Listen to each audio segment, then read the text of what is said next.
I recently hiked to the bottom of the Grand Canyon and back, and when I got to the top, I had someone ask me a question that you see online a lot. Is it really hard to get to the bottom and back? And I'm going to give you a really short answer. You ready? It's hard. It's really hard. And if that's the only reason why you came here to find out, then go ahead and just click the like button and you can go ahead and go on to the next video. If you want to know why, here it goes. I'm going to give you several reasons why. Okay, one thing people do is they look and they go, well, it looks like it's only 7 miles down there. It's 5,000 feet down, and you're at altitude. So if you're not used to hiking at 7,000 feet, which is what the top is, you're in for a big surprise.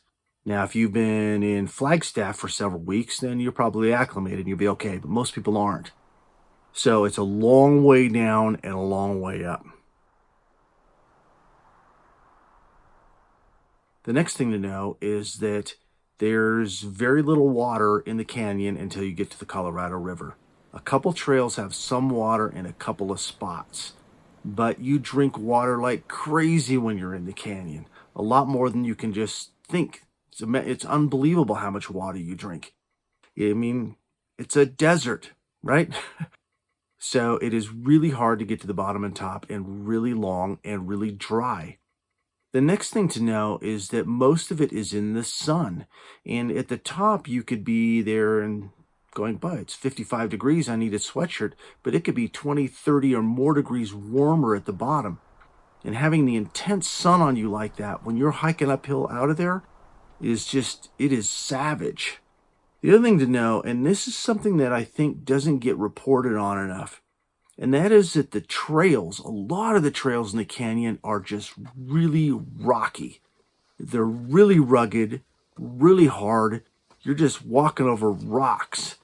And this does a real number on your feet. It can do a number on your ankles, your knees, your hips, your muscles, your ligaments, your tendons, everything.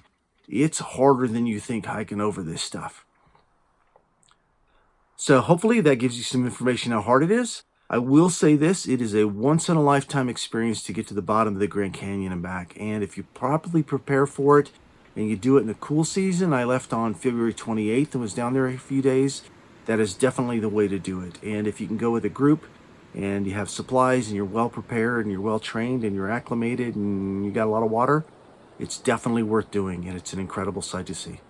All right, if you enjoyed this video, click the like and or subscribe button, or the little subscribe that's going to pop up, I think, right here. Thanks.